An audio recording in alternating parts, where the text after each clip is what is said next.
In this video, we're going to show you how to replace the ignition lock cylinder pin located inside your ignition switch. This fits Chrysler 300.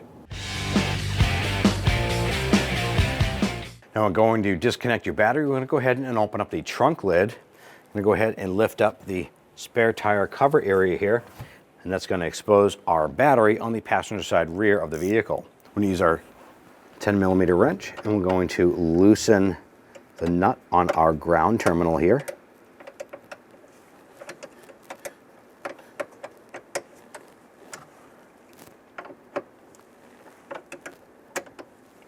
Once you have that loose, we're going to spin that and disconnect it. I'm going to come on over to the positive side. We're going to do the same here.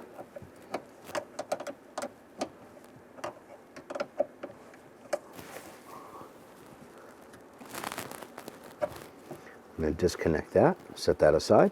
You know, on the driver's side pillar right here, we're going to go ahead and use our trim tool. Just pop that up underneath and gently pull this trim off. You're going to dislodge the clips here, set that aside. On the bottom side of the dash right here, just to the right of the hood release lever, there's a Phillips head screw.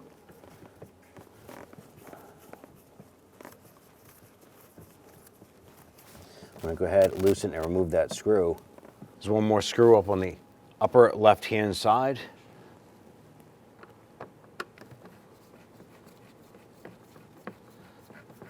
And remove that screw. Let's go ahead and remove the lower panel here.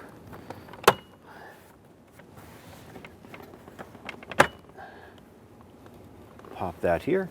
There's going to be a connector right on this side here. I'm going to go ahead and disconnect that. Lift up on this little tab, pop that off. Next, we want to go ahead and remove this metal plate here. There are 4 10mm bolts holding that.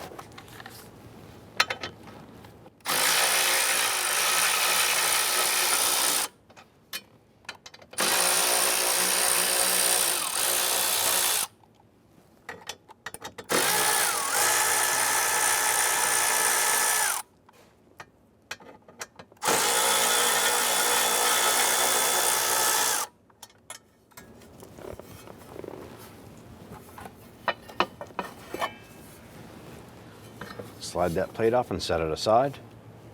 Now we're going to go ahead and release this cable. There's 2 little plastic clips right here. We're going to use our needle nose pliers, pinch in here, pull up on that cable. It's going to allow us to go ahead and bring that up and pull that little barrel end out of our handle and set this aside. Now we have our upper bezel right here. We can go ahead under the edge here. Go ahead and reach on the bottom side of the trim bezel here. Pop this out. When that comes out, the trim bezel for the lock cylinder will pop out as well. Go ahead and set these aside. Now our ignition lock cylinder has 2 8mm nuts. I'm going to get loosen and remove those.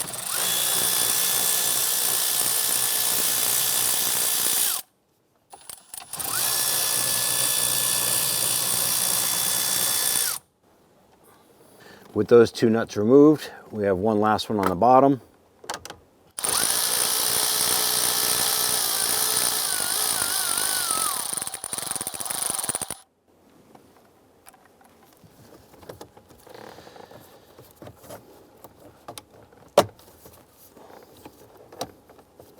Now on the back side of the ignition switch, we have a connector right here that has a red lock on it. So you want to go ahead and try and get something on there, whether it's a pick or something like that, to go ahead and pull that. Once that is unlocked, we go ahead and reach to the side here, press down on the tab, and want to disconnect that from the switch. Pop that off. Now we have one more electrical connector on this side of our switch unit. We're going to use our pick. Just go up on the bottom side of that. Just press in on that little spring clip right there. Pop that off. Now the only thing that we have connecting now is our cable here. In order to work with this cable and get that removed, we're going to use our Phillips head screwdriver, and we want to loosen our transmitter screw here. We're going to remove that, set that aside. Now there's this black collar around the front of the ignition switch. There's a tab on the bottom, little lock tab. We're just going to go ahead and pry up gently on that. And what's going to happen is that's going to release that, and we're going to slide the transmitter off just like so. Now once we have that transmitter off, we want to go ahead and install the key, and we want to turn that one click. Should be able to go ahead and press in on that transmitter tab and slide that cable out like so. And then we'll go ahead and remove the whole ignition switch unit. Use the ignition key, install that. I'm going to turn it one click. And there's a pin right on the back side here. You can use a pocket screwdriver or a small pick. I'm going to press in on that pin. Once that's in far enough, you can go ahead and pull that lock cylinder out. Go ahead and slide that out like so, and just set that aside. On the other side here, I want to go ahead and remove this unit off the back.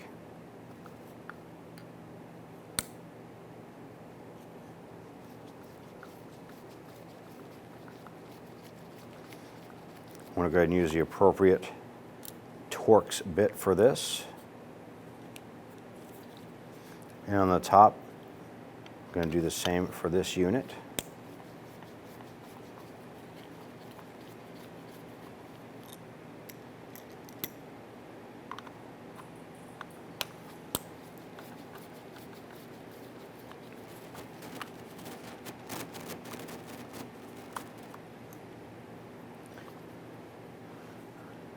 With those screws out, go ahead and lift up gently on this unit right here. And here is the component we are replacing. You want to take into consideration the placement of this unit, making sure that it goes in the correct way.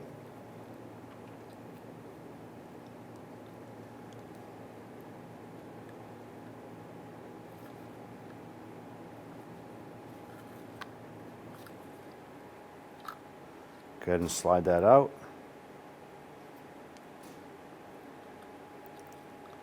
Slide in the new component.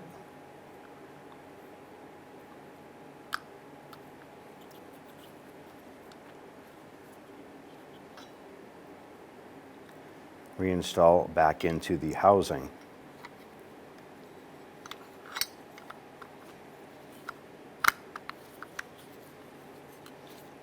Once you have that installed, install the 2 base screws.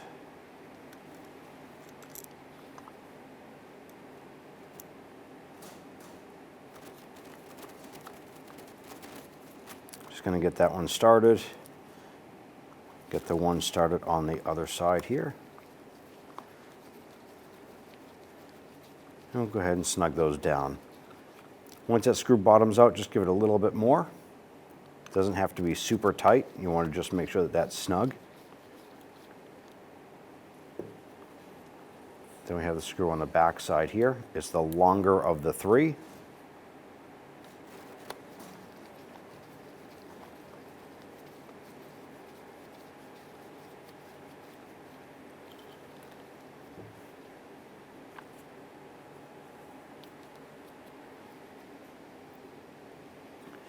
Now, in installing the ignition, you want to make sure that this pin here is over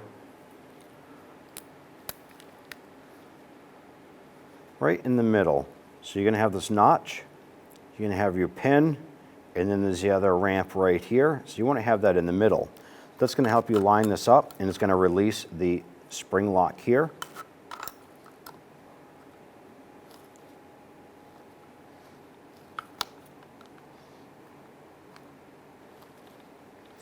It might take a little bit of working of that lock cylinder to get that down and in place.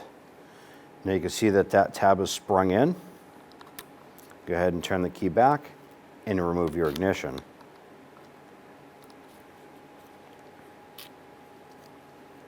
Let's go ahead and take our security unit here, and we're going to slide this on to our ignition. It is notched on the top here, so it slides right onto the top of the ignition. And as you slide this on, there's going to be a lock tab on the bottom that'll snap into place. Install the screw on the top. And then we just snug that down. Once that screw bottoms out, that's pretty much it. You don't want to over tighten that.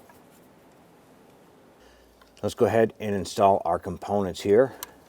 We have the shift interlock cable unit right here. I have to have this ignition key put in. I'm going to turn our key to the on position.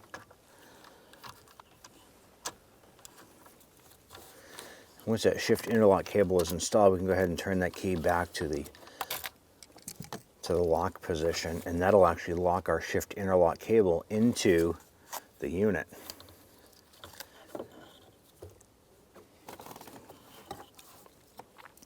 We're going to feed this cable around the back side and install onto the back side of the ignition unit. So when we install this unit and you press it on and it clicks on, be sure to press this red lock tab down to lock that into place. You hear it click in, and then press that lock tab in. Then we have this connector right here. This is a simple plug and play. Just pop it into place and you'll hear it lock in. Little click right there. Now it's time for us to line up our ignition and pull it up into the front side of the dash here. Okay, work that around, and we're going to get our studs to come through.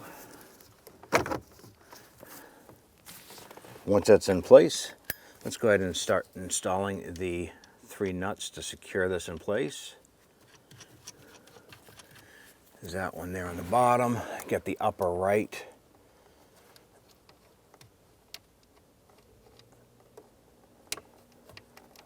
And once you get that one started there, we have the one on the bottom side here we need to get in. I'm going to put the nut in the socket right here, make it a little bit easier. Line that up, and we'll go ahead and get that started there. With all 3 of those started, let's go ahead and snug those down.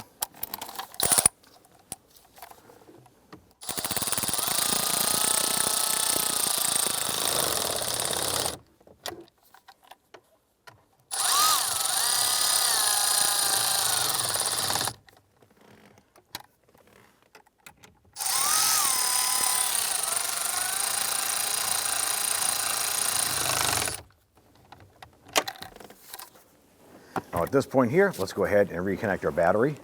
Let's go ahead and reconnect our battery here. Install the positive terminal here. Let's go ahead and tighten that down.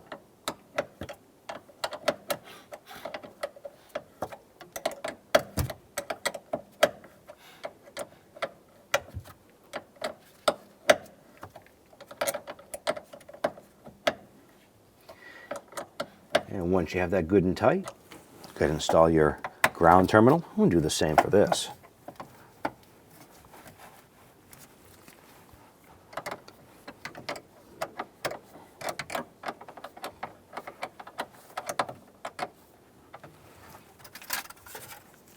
At that point there, we can go ahead and close down our cover here. Now at this point here, it's a safe bet that you want to go ahead and put that key in the ignition. We're going to go ahead and start up the vehicle, make sure that our security system, everything is working with a new ignition cylinder. Go ahead and start that vehicle. We started, the vehicle's staying running. Everything is good. Go ahead and shut that down, remove the key, and continue our installation process. Let's go ahead and install our lower knee board plate here.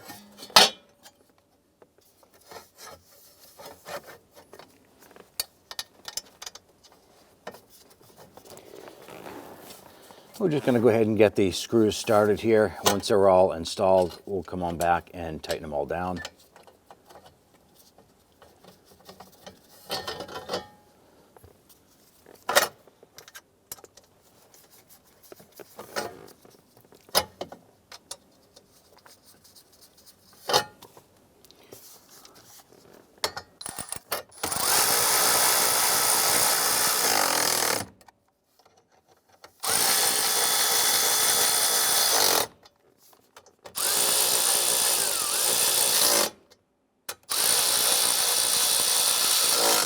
Make sure those are good and snug. And install our upper dash trim bezel here. Slide that down into place. Press that on. And we can take our lock bezel right here. We're going to turn that, pop that into place. Should snap right in. Now we're going to install our lower dash panel here. We need to install our cable right here. I'm going to use a pair of needle nose pliers. What I'm going to do is I'm just going to stretch out this barrel here because when you let it go, it sucks it back in. So you want to kind of stretch this out a little bit. It's going to give you a little bit of room here to work. I'm going to slide this up, slide our barrel into place, and then bring that back. Snap that in like so, nice and easy. I'm going to install our connector here. Just going to simply line that up, press it in, you hear that snap into place. Going to line up our clips on the bottom side of our dash, and simply push that back and into place. Now that we have our lower dash panel in place, you need to install our 2 screws. It's one that goes up on the left-hand side of our dash right here.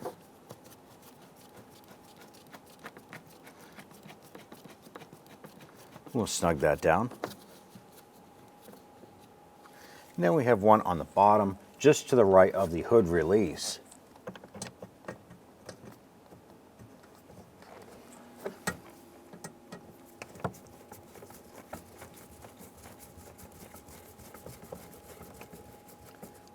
Get that in, snug that down. I'm going to take our trim bezel right here, and this needs to get installed inside the jamb right here.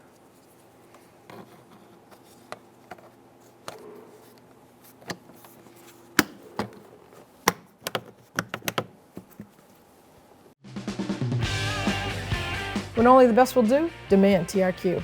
The only company that lets you view before you do. TRQ is committed to offering the highest quality aftermarket auto parts that are engineered for peace of mind. Thanks for using and viewing with TRQ.